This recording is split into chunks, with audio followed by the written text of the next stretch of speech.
Hey, hi, hello, and welcome back, my fellow book dragons, nerds, and worms. I'm Nettie, and today we're wrapping up August.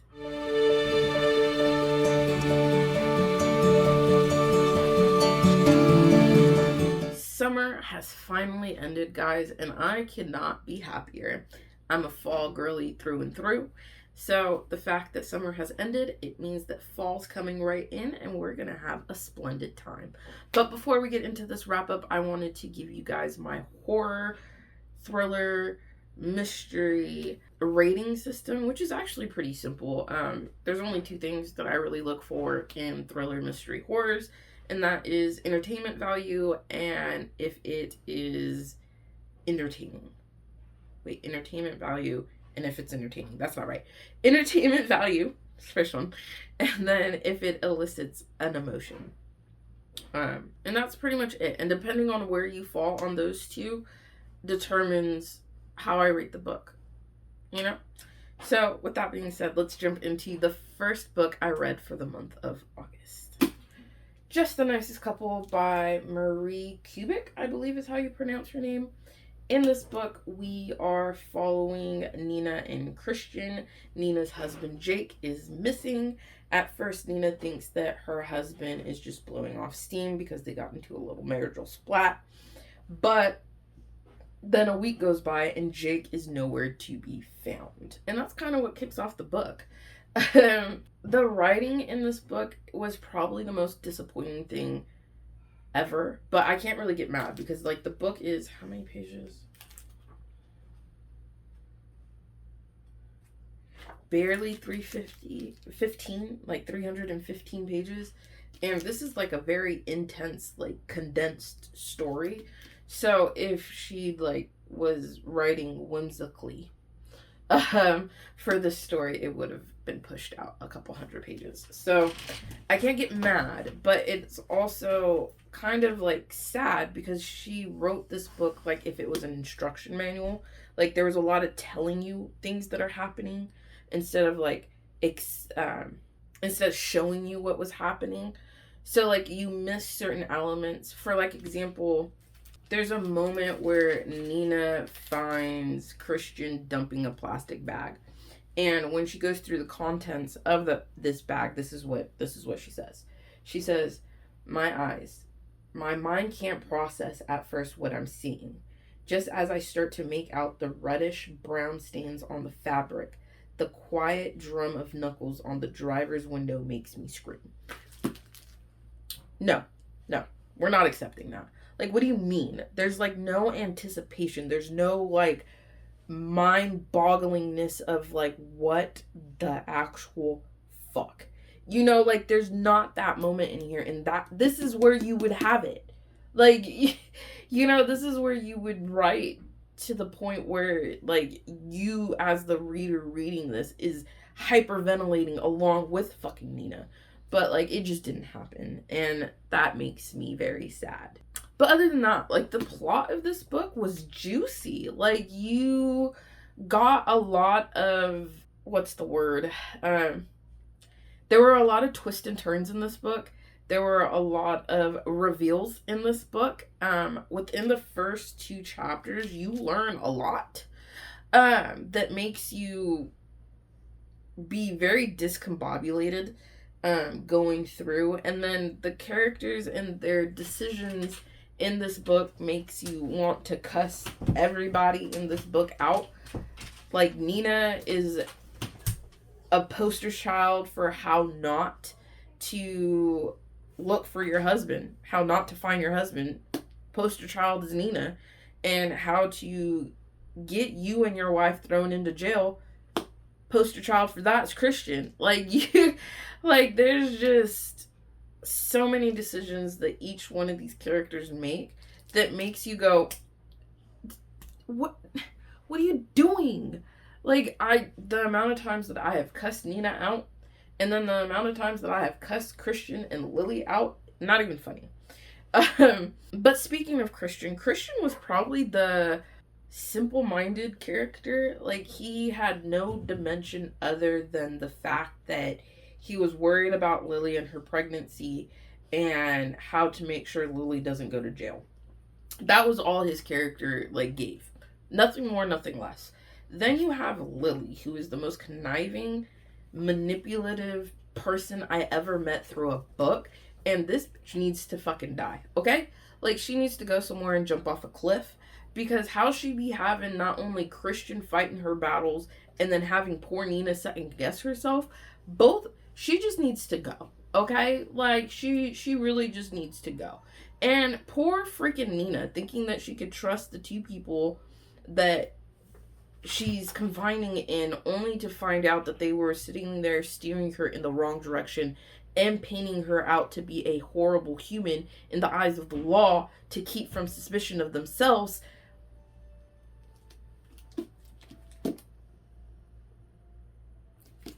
It's a lot. It's a lot. Just thinking about it is making me mad all over again, and I can't get mad at it because this book was a fun ride. I finished it in about a day. I couldn't put it down because I just couldn't. I needed, it's like seeing a garbage can on fire floating down the Mississippi River, and you just can't take your eyes off of it. You're just stuck staring at it because it's just there. It's just there. And that's this book. That's this book. To be honest with you, she did get me because I really thought it was going in one direction, and then at the end she completely flipped it, and I was just like, okay, Kubik, I believe is how you say her name. Okay, Kubik, I see you. I mean, you can work on your writing, but like, I see you when it comes to plot twists. I see you. But yeah, all in all, like, I really enjoyed the book. I had a fun time reading it. I gave this a 5, or not a 5-star. I gave it a 4 out of 5 stars. This next book I picked up for the month of August was Horror Movie by Paul Tremblay. Like, this book is just a love letter to horror films, I feel like, at least for me, in my humble opinion. But before we get into the gushing of this book, let me tell you what this book is about. So this horror movie, was made many moons ago, and it never got to see the light of day, except for 3 clips that were put on the internet, and it caused it to create its own fandom with its own momentum. So now, present day, they are making a remake, and they have called back the only living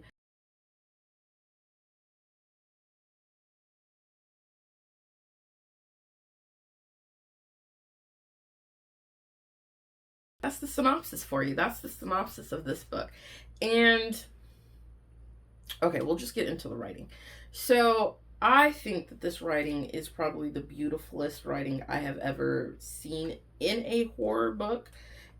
If I'm being 110% honest with you, I loved that we got present day Thin Kid, past day Thin Kid, and we got the script. The script, well, okay, and then I also listened to this on audiobook, so it probably helped with the way that this book came off too, because when we got to the portion of the script, it was as if they were at a table reading, and we just have like the audio recording of it,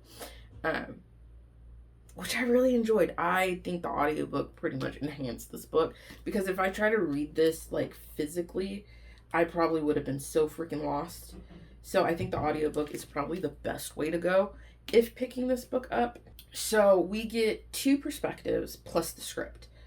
And we get past Thin Kid, where we are pretty much going through the motions of him making the film back in the day. Then we get present day him as he's working with all these different producers and directors on creating the remake present day. Then we get the actual script of the movie. The script scared me. And it wasn't even that it was a scary movie. It was creepy. It was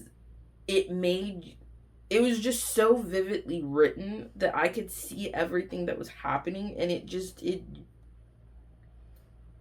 it creeped me all the way out. Like, there were moments where like I got literal goosebumps because it was just so creepy. And then to add to the creepiness, the way the thin kid like sat there and got into his character was even more creepy. Like there's a scene in the book where the character, thin kid, gets shoved in a locker in only his underwear and a mask and is forced to stay the night in this like abandoned building. So what the actor portraying the thin kid, which by the way, I don't think I've mentioned this yet, he doesn't have a name. He only goes by either thin kid or weird kid. I don't know, adds to the mystique of his character. And he, so the actor that was playing the thin kid, he actually sat there, got dressed in like the mask and like tidy whities and stayed the night in the building to get like an idea of what like the character should. His method acting approach was weird as fuck to like sit there and watch, and I was here for it. Like I really was here for it. I'm not sure if I liked Valentina. I think she was the director. Yeah, she was the director. I don't think I liked Valentina because she struck me as the type of person that would be like, it's okay. It's okay that we don't do this. It's okay that you're uncomfortable. But then turn around and complain about not being able to get that scene until she got what she wanted. You know? Like, she's that type of person. Then we get Cleo. Cleo is a woman after my own heart. Like, I love Cleo. I love the essence of her. And I really feel that way about her is because of the way that she wrote the script.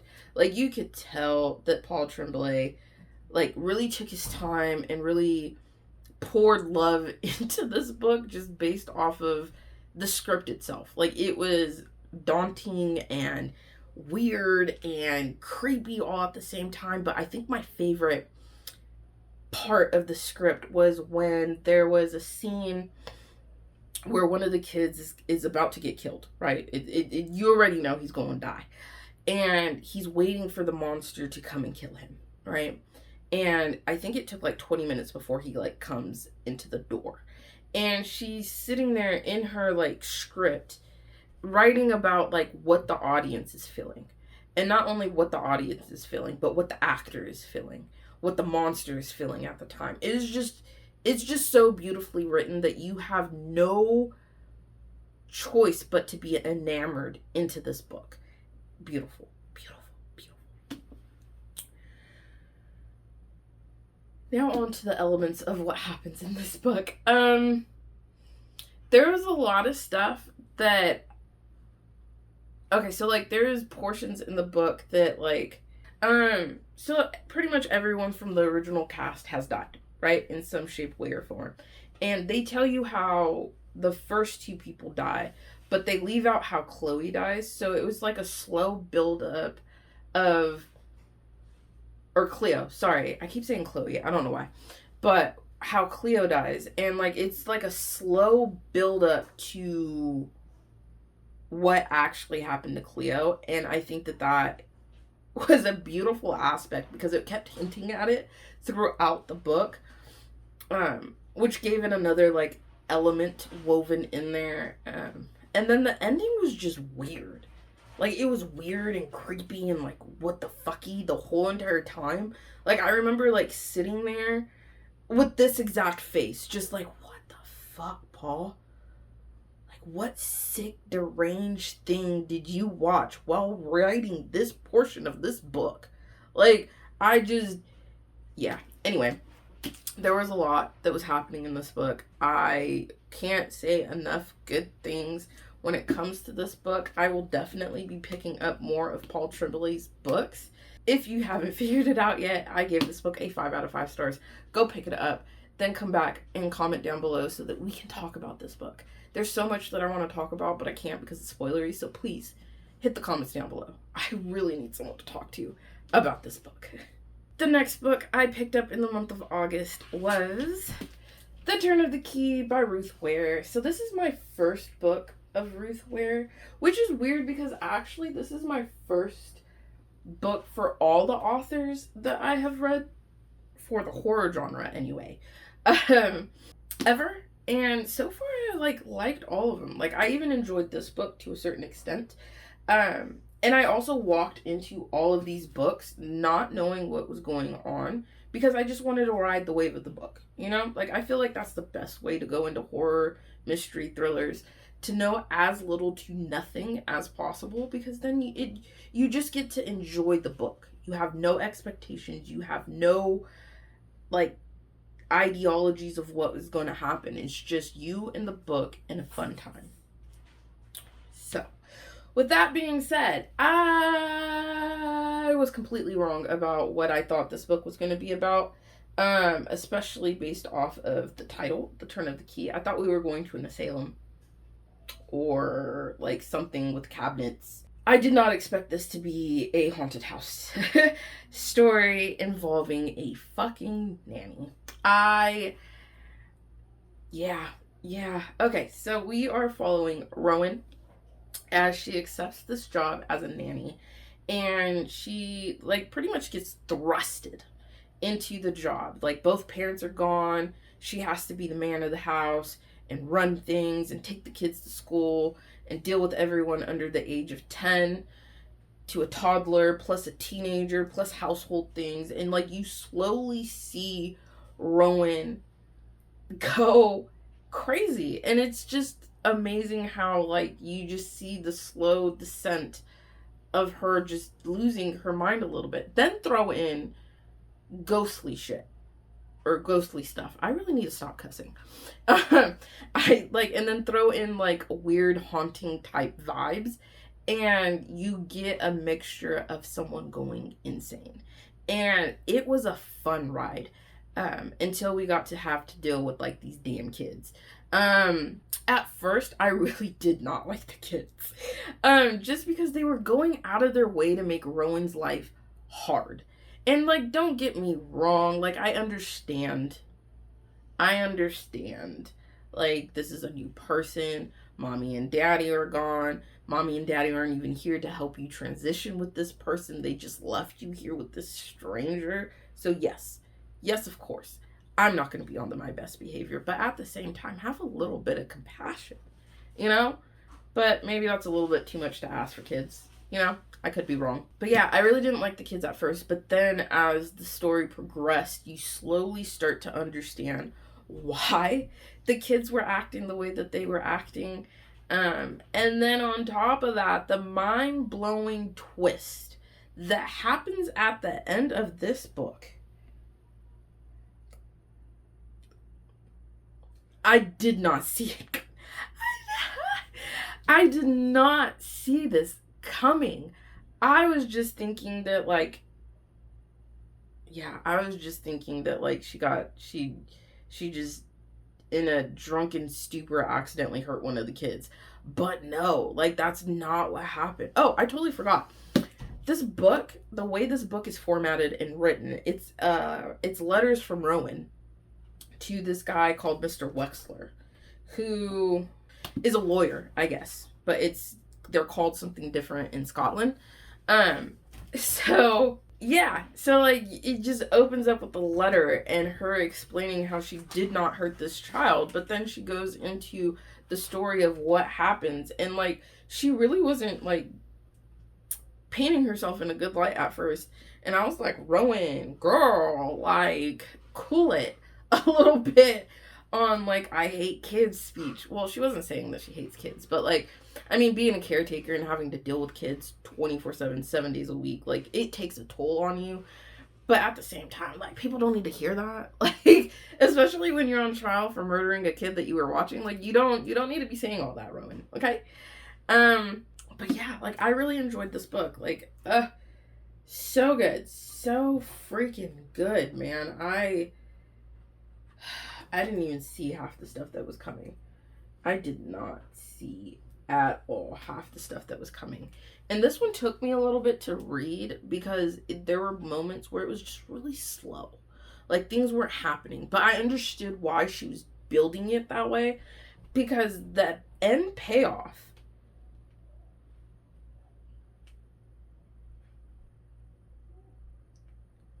mind-boggling. Like, I can't even express to you in words. I think I was at work. Yeah, I was at work when I read the last 100 pages, and I literally stood up from my cubicle and went, what the fuck?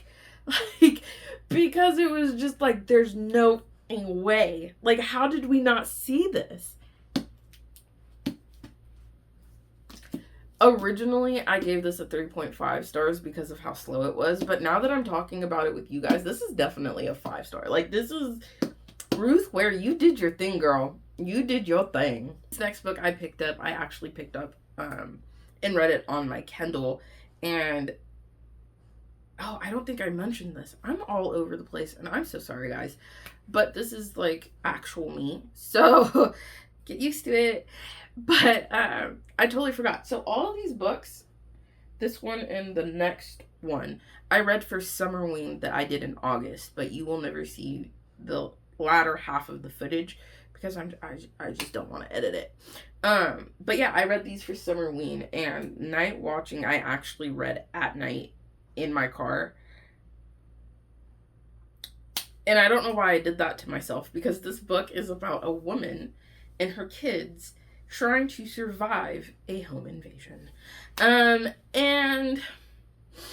the first half of the book, I'm not gonna lie, Sierra, like, girl, you had me like stuck in my car until like 3 o'clock in the morning. Like, I was so terrified of getting out of my car because I felt like there was someone waiting for me to open my door to my house to come in and be an intruder.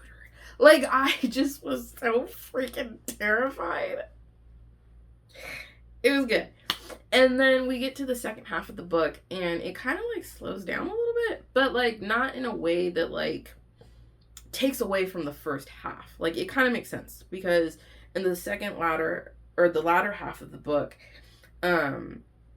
she finally gets the police over there. And then I'm getting ahead of myself. Okay, so the writing in this book, impeccable. Like, when I say I was terrified, I was terrified. But also, I really like the way that she formatted this book, so you get things that are happening in present day. Then she'll jump you to a memory or something in the past that explains why she's reacting and doing the things in which she is doing current day or present day.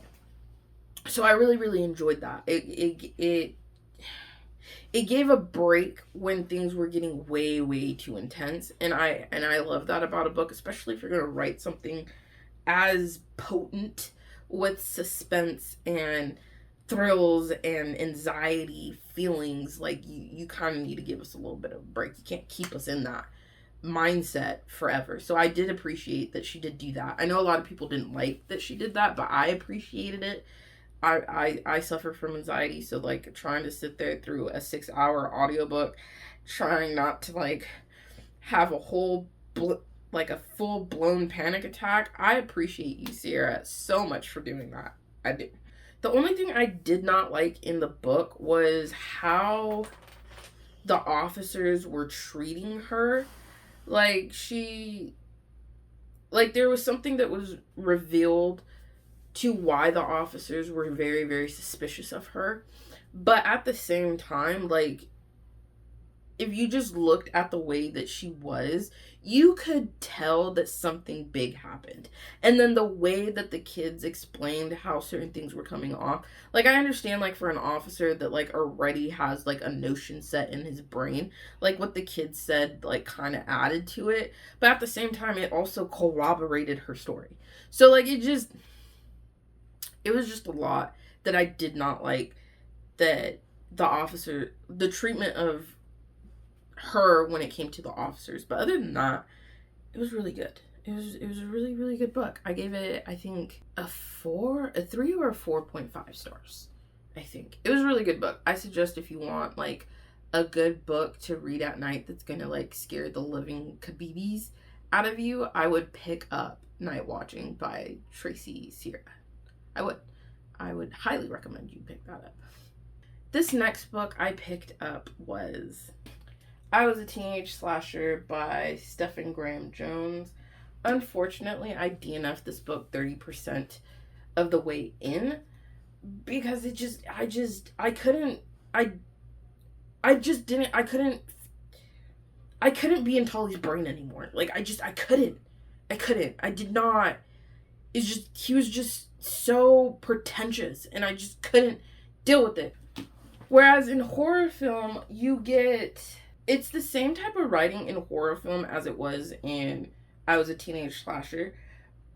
But I like this one more, and I don't know why, because this book is right up my alley. Like, I don't think, like, the naming of this book was correct. I Was a Teenage Slasher. It's more of, like, how I became a teenage slasher would have been a better title for this book. But yeah, I couldn't take being in Tully's head anymore. Like, he was so pretentious.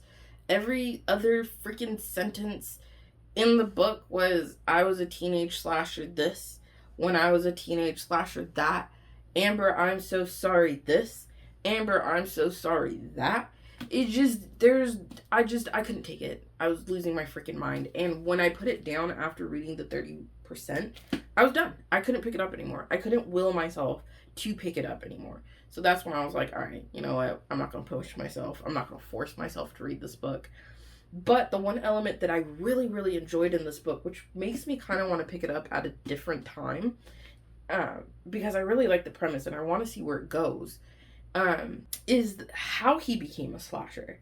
Like, I really thought that Stefan was being funny, but nope, he was being dead ass. But I thought he was being funny. And yeah, like, the way he became a slasher and the fact that his best friend stood by his side and was, like, trying to test out this theory, the different theories she had, because she was, like, a slasher horror film fanatic. So, like, anyway, like, yeah, I think I will pick this back up at a later date. I think it's because I read Horror Movie, and because the writing styles were very similar, I could only, like, mentally handle one at a time, and this one got the raw end of the stick, unfortunately. But I will pick this back up, even though I DNF'd it. These next two books that I read were actually on my Kindle, and it's The Thieves' Duology by M.J. Kuna, I believe is how you say it. And in this one, I'm actually just going to read off of Goodreads because it's really hard to explain what's happening without giving too much away. So give me 1 second. Who needs friends when you have axes? Is Raya the butcher of Carrowick's motto. But Raya isn't her real name, hiding a deadly secret that is keeping her on the run from the Guildmaster, and all leaders can be defeated, right? With one last job standing in the way of her freedom, Raya teams up with the Saints, a crew of uniquely skilled merchants and thieves, to help her carry out her impossible mission. Unfortunately, with every crew member, Raya learns that everyone is as selfish as her, and they all have their own plans. So that's just the start of this book. So the writing in this duology, I can't help it, but it makes me think of, like, Oliver Twist. Like, England, Oliver Twist times, but on a dock. At least that's the first book. Well, no, actually, the first and second book, it really feels that way. Like, England during that time. Like, that's what the setting of this book makes me think of. Because I listened to the audiobook for both of these books. So you also got the actors, you also had the narrator speaking in accents for each one, because each one of them comes from a different provenance of Thamor. So I thought that was really fascinating as well. I love that we got the story told from multiple different perspectives. Normally it really messes me up when that happens, but I actually really enjoyed it. We get Raya's perspective, we get Evelyn's perspective, we get Nash's perspective, we get Ivan's perspective, we get Tristan's perspective, and we get one chapter of Clem's perspective. So 6 different perspectives in this duology, and it's great. It is so great. To be honest with you, I love the character development that Raya went through from book 1 to book 2. She starts off as this very selfish, self-centered, not easily trusting of other people, always on the run, always looking over her shoulder, to this person that thinks of others and puts herself in harm's way to make sure others are okay, and is fighting for people that can't fight for themselves. And it's just a beautiful thing to watch her develop into this person, which is really fun. We also get a reunion in this book, which was heartbreaking to just finally see it happen, and only for it to get like ripped away like moments later. But it was really good. This book like had me, or this series duology had me on like a roller coaster of emotions. It was really good. I love Ryan and Evelyn together. Like, I was squealing and like giggling and rolling around at work when listening to the audiobook for both of these books. They were just so beautiful. They complemented each other really well. And this is technically my first sapphic romance. I've never read a book where it's like two females like falling in love.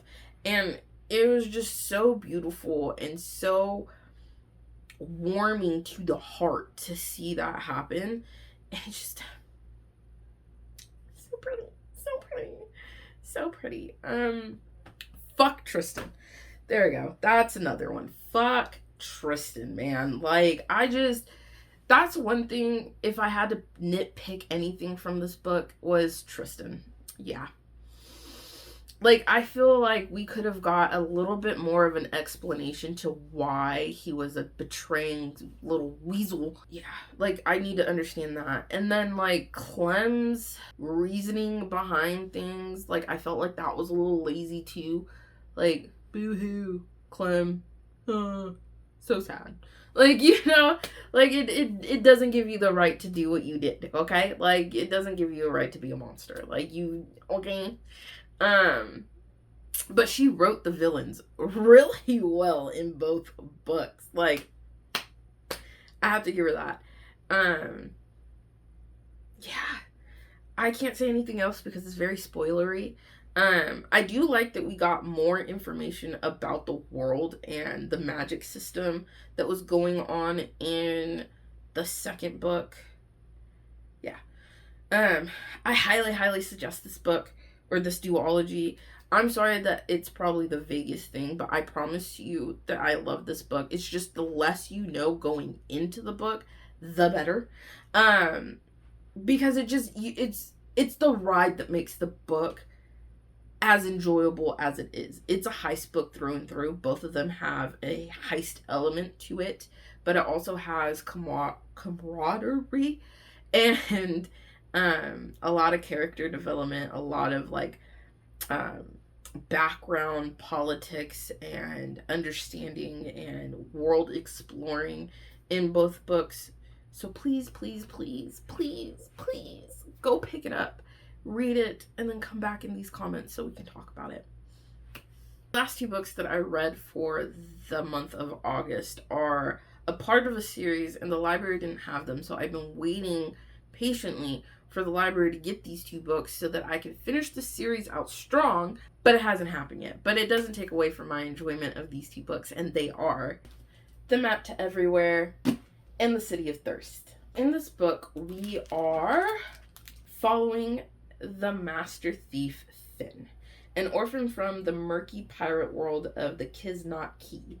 The map is the key to finding his mom. To suburban schoolgirl Meryl, it's her only way home after getting stranded on the pirate stream.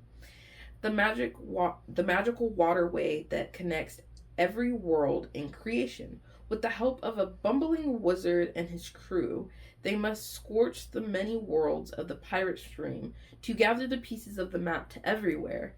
But they aren't the only ones looking. A sinister figure is hot on their trails, and if Finn and Meryl can't beat his ghostly ghost to find the map, it could mean the destruction of everything they hold dear. This book. I'm so mad that I did not pick this book up as a kid, because I think it came out when I was a kid, right? Hold on, I could be wrong. Ignore me. 2014. No, I was a teenager. But if I picked this book up as a kid, oh my God. Like, just the way in which she described. Okay, so, man, I don't even know where I want to begin when it comes to talking about this book. Or the series, anyway. Okay, so we'll start with Finn. So, Finn is forgettable. Like, you won't remember Finn 5 seconds after you talk to him, which makes him the master thief. So, like, the opening scene to this book is literally Finn stealing something and going on the run, only for him to turn around and be like, hey man, like, the girl ran that way, and the guy was like, okay. Can you imagine having that power? I would have way too much fun with that, as a kid anyway. But not only do we get, like, the jovial side of this gift, we also get the curse version of it. Like, Finn not being able to grow up with a parent. Finn not being able to grow up with a best friend. Finn not being able to have someone that he can call home. And then we get Meryl, who comes in the stream, and she remembers Finn, right? But Meryl has her own problems. Her mom she just found out that her mom has her remission in cancer has come back. And Meryl is so used to going on adventures and traveling the world with her parents that she is horrified of being stuck in one spot. And that's how she kind of gets brought into the pirate stream. And it's just been a wild ride. All the worlds that we went to, there was like this one tree world that we traveled to, and that was probably my favorite out of each world that we've been to so far. Because in this, we'll talk about the City of Thirst, but at least in this one, because we went to, I think, 4, right? Hold on, let me look at my 1, 2, 3. Yeah, we went to 4 different worlds in this one, and yeah, the tree one was my favorite. That was my favorite. Like, the craziness that was happening in that scene was just top tier. There was even a moment where, like, I laughed so fucking hard because it's such a kid thing to do, and it's something that I would have said if I was put in the position that Meryl and Finn were in. So, let me set the scene. So Finn and Meryl are talking to these tree people, and they have them so high up in the air, dangling, that if they wanted to let them go, they would plummet to their death, right? So Meryl goes to Finn saying, I beg your pardon, So the tree land that they're at is on fire currently, right? So they are the only 2 out of the other 2 people in the crew that are free and that can roam around, but they have to find the other 2.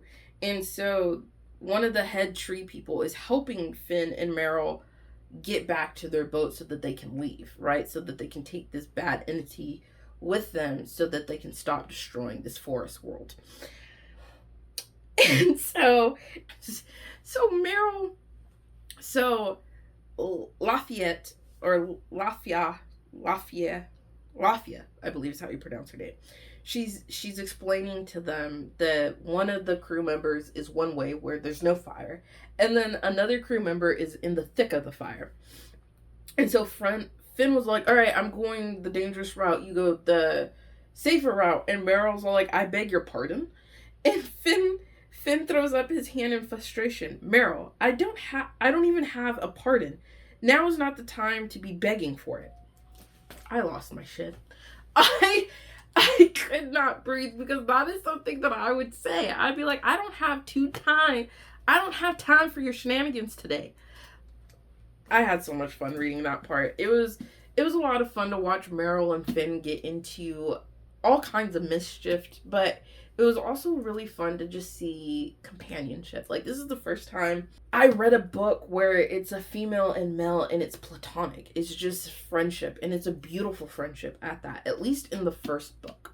Now in the second book, we get Meryl and Finn being reunited, and it was a beautiful thing. But then Meryl became a very, very, very, very, very unlikable character because she just took the fun right out of all the adventure. Like, yes, it's very serious. Like, yes, they are going up against an entity that has the power to destroy worlds.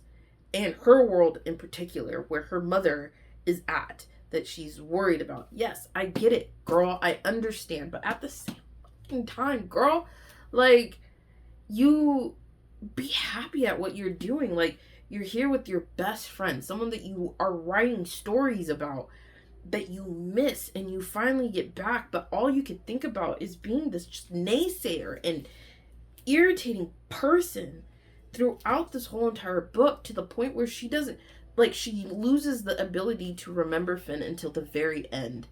And yeah, this book was really hard for me to, like, get through, because I just couldn't get over Meryl. Like, I couldn't get over her just stucky up attitude, and my way is the better way of doing things. And it was hard to read. It was hard to read, okay? It was hard.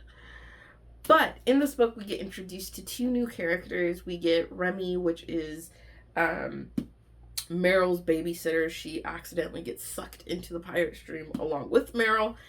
And then you get Annalise, which is the wizard that Arden has been searching for on the pirate stream for 130 years now. So, yeah. I'm not gonna lie. This book was really hard to get through, and not because it wasn't good. It was extremely good. We got to meet a lot of new characters throughout both of these books. We got to get new and crazy and fun things happening. Finn gets a clue on finding his mother in this book. We also get clues on what actually happened to Annalisa, and like the dark entities that are at play here. So yeah, it's really good. And I'm really sad that I can't pick up the 3rd book. I'm really sad that I cannot pick up the 3rd book. But, oh, I didn't tell you the rating. So the first book, I gave 5 out of 5 stars. The second book, I gave 3 out of 5 stars, because Meryl, girl, get it together. All the books that I read in the month of August. I will probably have a separate video talking about my summer bucket list. But if not, I'll probably have that on my Instagram. So I will have that all linked down below. But before I close this video out, let me know what you guys read for the month of August. Did you read any of these books? If you did, what were your thoughts? I would love to know. Let me know down below. Until next time, there's an adventure waiting. Bye.